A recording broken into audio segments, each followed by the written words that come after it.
कुछ लोगों को ये नहीं मालूम है कि हमारे प्रधानमंत्री कितने इंटेलिजेंट हैं।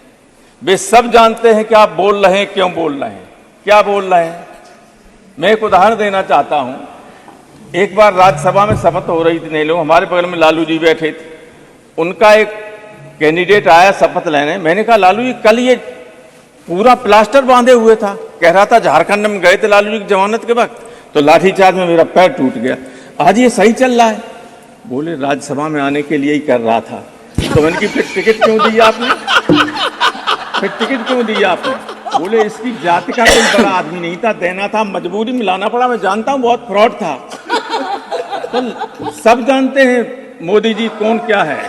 कई बार ऐसी बातें मत किया करो आप लोग को स्वयं आपके नेता को लगे कि ये ज्यादा शर्मिंदा कर रहा है।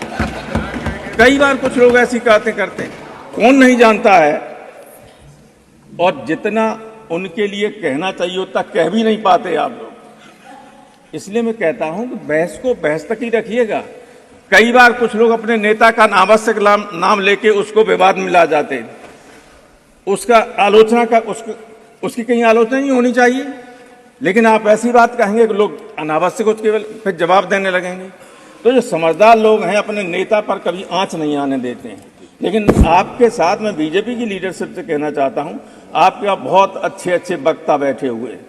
ठीक लोगों को बोलने के लिए मौका दिया कीजिए हमेशा। मैं राय देना चाहता हूं, उम्र में भी बड़ा हूं, अनुभव में भी आप लोगों से बहुत बड़ा हूं। मैं कभी राजनीति नहीं लाना चाहता हूं जब मैं बोलता हूं।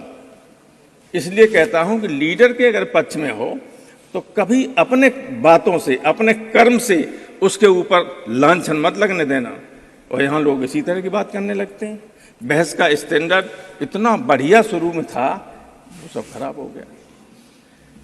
तो मैं तो केवल वैज्ञानिकों को धन्यवाद देने के लिए और ये गवर्नमेंट से चाहूंगा कि जो आप कहते हैं कितने पैसे खर्च हुए, इस अभियान के लिए जितने खर्च हुए से 10 गुना ज्यादा भी खर्च हो जाते तब भी कम थे। ये कोई मामूली उपलब्धि नहीं है।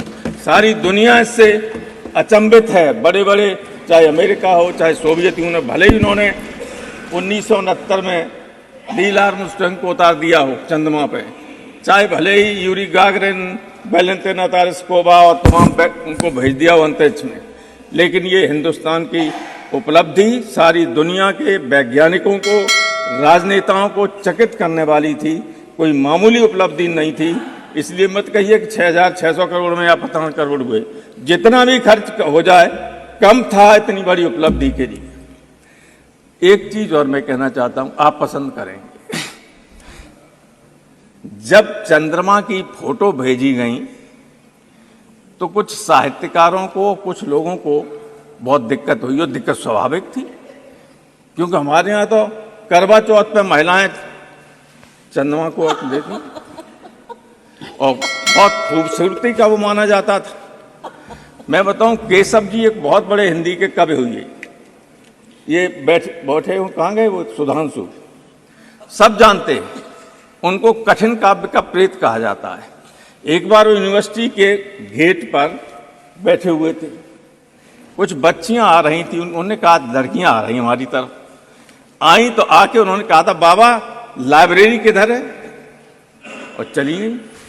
तो उन्होंने 2 लाइन लिखी कि केशव केसन अस करी जो अरिहून कराए, चंद्र बदन मृग लोचनी बाबा कह के जाने। केशव ने कहा कि इन बालों ने, सफेद बाल थे, इन बालों ने ऐसी दुश्मनी निभाई कि दुश्मनी भी नहीं करता है कि चंद्र बदन, चंद्रमा जैसे चेहरे वाली, हिरनी जैसी आंखों वाली लड़कियां बाबा कह के चली जाती हैं।